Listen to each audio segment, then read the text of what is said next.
Mike, I was remiss last week because I was happy when you left because thank you, Dan. You've been an agitating nightmare for months now, but you left on a day, not unlike today, where I am talking to people in Tony and Jeremy, and Billy's not emotional about these things, and for some reason Roy wasn't either. When news came down from ESPN Radio that their morning show was being ended, Max Kellerman, Keyshawn Johnson, and Jay Williams, a show that got no traction, that was replacing something that had been in that time slot for 20 years, at a place that used to matter when it came to putting together radio lineups, whether it was Colin Cowherd, Scott Van Pelt, Tony Kornheiser before them.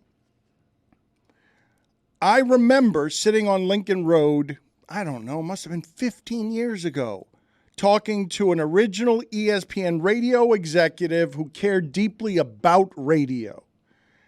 And to see what ESPN Radio has become in the last 15 years as a dinosaur has died in front of us, unable to keep up with changing times, changing platforms, changing audiences, I was made sad in a way that made me want to reminisce about what sports radio used to be.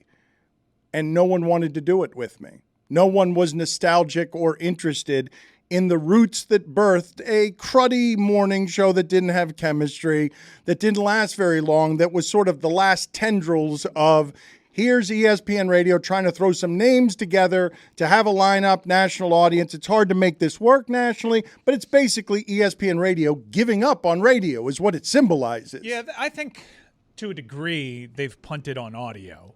I mean, when we were there, you described ESPN Radio as like a rounding error.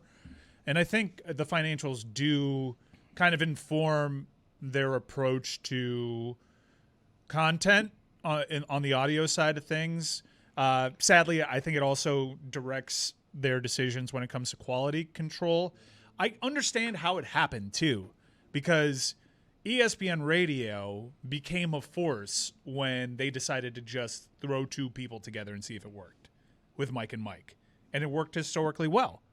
And that kind of informed every single one of their content decisions with a few exceptions. You know, Colin Cowherd was a radio guy before they brought him up to the big leagues. And historically, with syndicated sports talk shows, that was how you did things. You'd work out, if you were an ensemble show, you'd work out your chemistry. You'd work out your bit as local.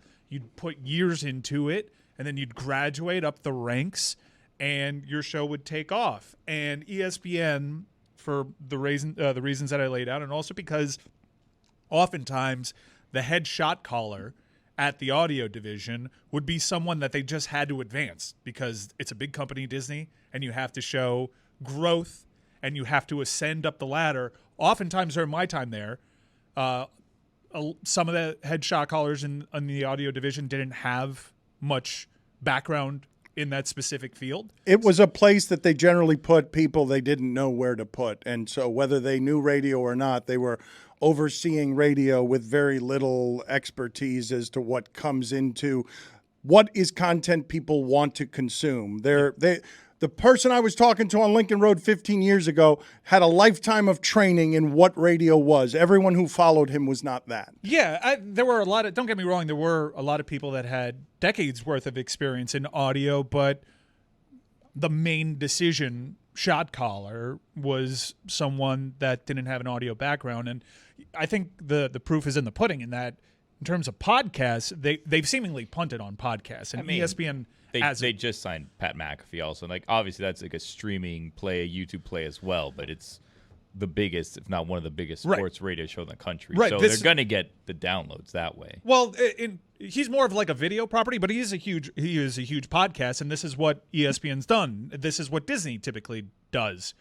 They had with us a major digital audio property, a major digital audio property that was one before ESPN came into the fold.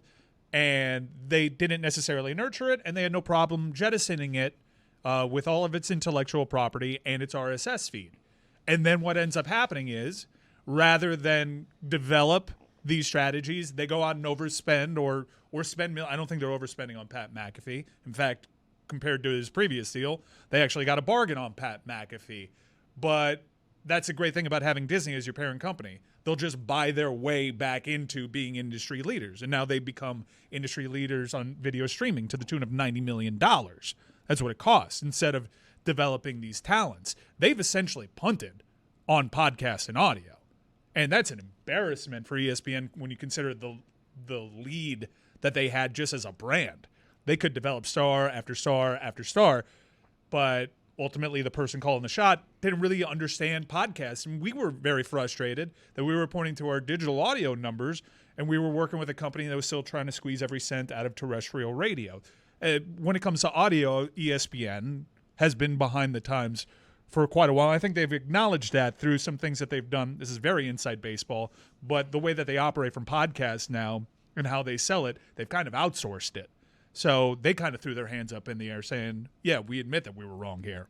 You look back in your time at ESPN and you say that you left because of they weren't treating you or the digital strength that you had. I thought, my impression as your friend, but also as someone in the business, I thought that you had a disagreement over what your freedom actually was. There are dozens of reasons I can give you for us feeling like we weren't on the same page with building the same thing that they were building.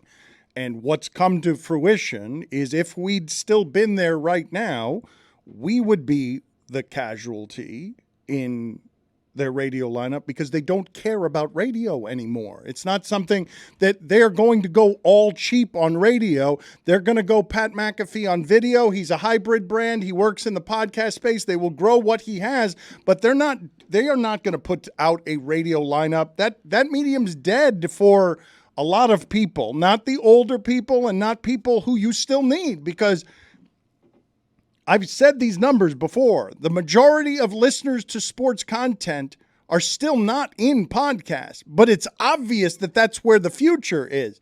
To have this entity punt on both forms of that future, both ESPN Radio, which they could have kept alive just by pouring resources into it by virtue of the name, or everything that they're doing in podcasts, they could be growing because Disney is a monster, and if they invest in those places, they will obviously birth a bunch of things that are great content and that have a lot of following. But they went into free agency. Well, several years late, because keep in mind, they had Pat McAfee in their stable, and rather than develop him, he built his name independent of them and ended up costing them 10 times more than it could have, possibly. So while I hear your point on Pat McAfee, while it's a successful signing in that he's hugely talented and he's an industry leader in digital video, is actually highlighting their failings as this place that can actually develop talent. ESPN Radio for far too long, both with the talent that they put together and the morning show that's in question, had a million obstacles. Number one, they had to find their chemistry on the air. They had Zubin's health issues. They had the pandemic. There's a million reasons why that show failed. And there were people that said it was going to fail from the outset. Oh, but they were just throwing people together. But that's what I'm getting at is ESPN Radio has largely been for several decades a place where they justify salaries for talents and for management types because they make so much money, and it doesn't really matter if they have background in that specific space or not. I have talked to enough people, David, in the entertainment industry who are always stupefied by TV executives or executives at large who don't actually know what they're doing because nobody knows how to make a hit thing. A lot of people try and fail, but in this industry, which isn't the smartest of industries, it's not the big budget thespian industries. Just throw a couple of people on the radio, give them microphones, and see if it will work. The idea that TV executives or radio executives know how to do that is largely overstated, but they often think they know how to do that and are hell-bent on proving to you that they know how to do that, even though it's not actually a skill. The television industry is populated. That ESPN is a production company. ESPN is run by producers. It's not run by talent. It's run by middle management. But the people who put your show together were not even associated They with bought ESPN. our show too. Our show came in, sat there, and then left after 8 years. They weren't doing anything for it. They just sat there and watched it. Like they weren't helping us make that show. They bought it, they used it, and then they let it go. It sounds a little familiar to me as I'm thinking about Meadowlark. How are you going to stop that from happening with something like Nothing Personal, where you leased it, you're not paying attention to it, you're not doing anything to grow it, make it better. And You're part of the growing right now. And then after a year and a half, it's just going to go again. Yeah. So what It's makes you different? It's quantifiable that your appearance just on our show, both weekly prior to your appearance on Meadowlark and prior to your signing with Meadowlark, was positive to your metrics. And the best way to grow a podcast property is to appear on larger podcast properties, because we do things like mention, check out David on Nothing Personal with David Sampson. Then our audience gravitates to you. But what are you doing to grow yours then? What are we doing to grow ours? We try, when you're a juggernaut like the one that we've created, what we try to do is concentrate on quality control. We've moved into brand new studios. We've improved our video. There's plenty of room for growth on the digital video. I think for as much foresight as we had in digital audio, and that's well reported on, we probably were too consumed with that in the pandemic to really concentrate on digital video, and we let guys like Pat McAfee and other shows lap us in digital video, and now we're playing a bit of catch-up. When you're playing catch-up, just make sure you make the right decisions, both with talent and allocation of resources. Well, I think the Are talent... you threatening us? Well, I think, are you saying that you're not a good talent to hire in this respect? Because you are certainly part of that plan. I would say that when it comes to ESPN Radio, they often do this because, again, I see how the pool got tainted by just having astronomical success with special talents like Mike Greenberg and Mike Golick Jr. But Mike Golick Sr. I'm sorry, Mike Golick Sr. Well, they're both talented. They're both. And they let Golick Joe, too. Like, they lost him to free agency. So I think if you look at... They let go Joe. It's funny. If you look at their history, who's behind these throwing talents together? And, yeah, Jay Will and Max Kellerman and Keyshawn, they're going to be the face of the failure. The show didn't work. You can give excuses, but ultimately the show didn't work. And when it goes aggregated and it goes on the headlines, they wear that failure. But the people actually deciding to throw these talents together, time in. You okay? He's been coughing all week. Yeah, time in and time he's out. here only to appear on a juggernaut so that he can boost the numbers of Nothing Personal and then leave. And become a free agent in 18 months. I would say, though, that the people that are largely responsible for these decisions, let's just throw these people together, see if it works. And you have these failings, which is an abysmal failing when it comes to how badly they've screwed the pooch when it comes to digital audio. Even when they had a property like us, they didn't do enough with it. There's usually one person or two people that are the main decision makers on that. And while we enter more layoffs over at ESPN, while more talent gets embarrassed, while more good people get laid off at ESPN, it is disheartening to see some of those that are really behind some of these failed decisions, failed shows, continue to accrue more power.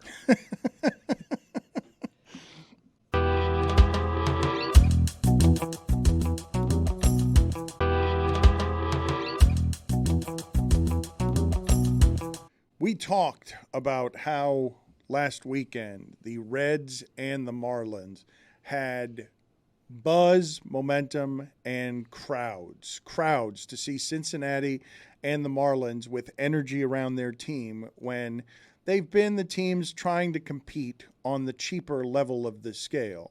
And the reason I bring it up, Stugotz, is because we have not talked enough baseball around here in general, but what we specifically haven't talked nearly enough about is the total and unsurprising implosion of your New York Mets. It's bad. We have not mocked you because you were so excited about your owner winning press conferences and spilling money all over the place. And there is not a bigger disaster outside of Oakland in baseball than what is happening with the Mets, where they are spending all the money in the world and everybody in New York hates that team because they went and got Verlander, they went and got Scherzer, they went and did the easy name thing, and haven't learned even from previous Mets regimes that have books written about them, the worst money ever spent, or whatever it was that was written about the 86 Mets, or not the 86 Mets, what was it? That was good money. 86 Mets won a World Series. The worst team money could buy was like late 80s. It was David Cohn. The Mets have already done this story where you get all the players and you stink. It's embarrassing. They're 16 back in the NL East. They're 7 out of the third wild card spot. How many back in the Marlins? It's more general than that. We don't have modern standings right in front of us at this minute. It's close to that. The Marlins are 6.5 back in the NL East, and they're a really good team. And in fact, I heard in WFAN over the weekend that everyone was blasting they were actually praising you for getting rid of Giancarlo Stanton. No, I'm being serious. But back to the Mets for a second. You cannot blame the owner. Okay? Because what they did do, Dan, and it was the right move to do it, was they gave up on Jacob deGrom. But you cannot blame the owner that Max Scherzer is no longer Max Scherzer. And you can't blame the owner that Justin Verlander is off to a bad start and got hurt when he hasn't gotten hurt in a couple of years. And so I'm fine with Steve Cohen. I like that he's our owner. I like that he's willing to spend money. He'll spend it on Shohei Ohtani next year. I'm okay with it. Like, this is a bad year. Baseball's a funny sport. I just have to eat it. That's it. Mike Ryan, you are looking around the room as if ants Verlander and bees missed are chasing all of 2020. He missed all of 2020. Verlander's often hurt. I don't know what you're talking about. Verlander hasn't been hurt in a while. Like, he may have missed that 1 year, but that's the only year. He may have missed that entire season. Mike, it was 4 years ago. He didn't miss a start the last 2 years. It was not 4 They years offered ago. DeGrom 120 over 3, excuse me, just so you know. That worked out for the Mets, DeGrom leaving. It Everybody but knew it's he not wasn't going to be healthy. But it's not. But they didn't realize Texas was going to go in the way they did. Texas always does this. The Mets, they did it with A-Rod. Yeah. Well, they've done it with Cliff Lee. They've spent big money. They're huge free agent spenders, and it doesn't ever really work out for them. Oh, no, but it's working out this year They're better good, for but even Texas than it is for the Mets. But even the free agent acquisitions, the money that they've spent, like, they're not good because of those. They're good. They're a good team. It's working out for them, but like the free agent market has not been kind historically to the Texas Rangers. This year they brought in Evaldi. Last year with Simeon and Seager. You traded for Evaldi. And I love dude. One of the nicest guys ever. Evaldi's career is fascinating to me because he gets better with age. He came to the Marlins throwing 100 miles an hour and wasn't any good. And he spent some time bouncing around a little bit, but clearly has figured some things out because now he throws 100 miles an hour and everybody has trouble hitting him. My 3 out of the last 4 years, Verlander has made at least 28 starts. He had the 1 year where he was out, but for the most part, he's been healthy. And so they gave up DeGrom essentially for Justin Verlander. How does one suddenly figure out how to throw 100 miles per hour? It's weird. Substances. Oh, wait a minute. But he threw 100 when he was when he was getting knocked around with the Marlins. Evaldi was a kid throwing 100. And he still throws 100. Did you guys gas up Josh Beckett's radar gun in the NLDS? Because Josh Beckett hit triple digits a couple of times in the NLDS that Sunday matinee, and it defied logic. We definitely played with the radar gun. No, that's not true. However, the best example of it is that we lowered it for Brad Penny. Because Brad Penny was a pitcher we had, part of the World Series, and what he did in his delivery is he would throw the ball, and on his follow-through, he would be turning around to look at the radar gun. And all he cared about back then, it was 96, 97. That was amazing. Forget the 101, 102. So we would change the radar gun, and he would come off, and he'd be so pissed off. He's like, that was not 93. Brad, it does not matter. It doesn't matter. Just get people out. Stop looking at the radar gun. You know what's funny about that story? One of the great quotes of my sports lifetime is Brad Penny on the Yankee Stadium World Series field. And he's like, he's saying to me, they don't want me to throw 99 anymore. They don't want me to throw 99 every pitch anymore, so I'm not going to do it. I'm going to throw 101. But you didn't lower Josh Beckett's? You didn't raise up Josh Beckett's to make it seem like he was throwing faster than he was? He admitted to that. All I'm saying is that we definitely played with the radar because you control it. It's not like it went. It got inputted, if that makes sense. I don't know. I remember the Fox broadcast during that, and that was the game that started the comeback against the Cubs in the NLCS. Everyone being like, "Whoa, how is he touching 101?" And then someone that had watched Josh Beckett, I thought he's gone mad. He's tapped into something special, which if you watch that postseason was true in terms of stuff, but 101 miles per hour from Josh Beckett? Do you remember the at-bat that you're talking about? You may be talking about the one against Sammy Sosa. Yeah. Critical at-bat. We had to get the game because we were facing, at that time, Zambrano and then Pryor and Wood. And the Zambrano game was at home.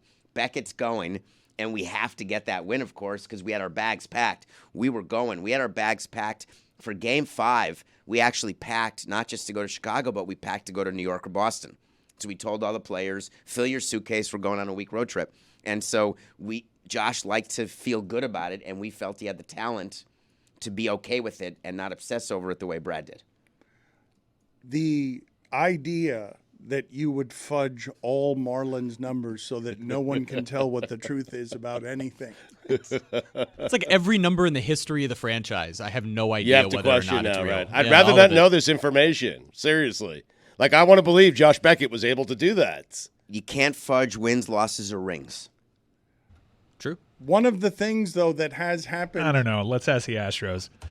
in the sport in Hey, general. Rob Manfred regrets that guy. Yeah, so yeah, that case has been closed now. Mm-hmm. I was still a little stunned, even understanding that everyone now throws 101. Every single person throws a 101-mile-an-hour sinker. Everybody in the sport. I was watching an LSU baseball game the other day, and a pitcher threw 40 pitches over 100 miles an hour. LSU is a testament. Like, it may not be the case in pro baseball. It'll be curious. We may see some more parity, though, in pro baseball now that the rule changes have happened, and you don't necessarily have to outslug these teams with big budget. But in college baseball, with a very limited sample, money does seem to buy you a lot. I have been confused by a number of different things. The Marlins, I don't think, still have had a pitch out all season. The sport has changed so much that every time a team has runners on second and third, I'm like, they're going to be, with no outs. We lost the pitch outs? There are going to be 3 strikeouts in a row here because it's just so all or nothing that second and third doesn't even represent a rally anymore. You want all 3 of those runs by hitting a home run. And so some of the stuff I'm watching is confusing to me. But what's not confusing to me is that the Mets should know better, Stugotz, than spending all of your money recklessly on whoever the free agents of the moment are. That plan rarely works.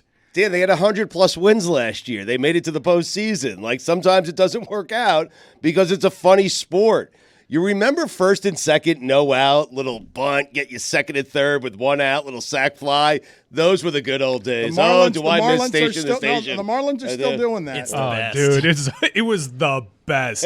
Juan Pierre leadoff single, the best. Stolen base, or Luis Castillo gets Castillo him over. gets Yeah, him over. Amazing. Pudge drives For the him in. rest But of my imagine life. JP and Castillo on at the same time. Yeah. Oh, my God. 1-0 Marlins. For the rest of my life, I'll remember the documentary on the World Series after the Marlins won it in 2003, and one of the features is Juan Pierre standing at home plate at Yankee Stadium rolling baseballs down the third base line to see how the lip works because you goosies. knew he was going to lay down a bunt. Cut 2, lays down a bunt. Luis Castillo single. He goes first to third. Sacrifice fly for Pudge. Oh, God, it's the man. Yankee best. Stadium fans hadn't even sat down, and they were still so – we talked about a pregame. They were so high from Aaron Boone hitting that home run.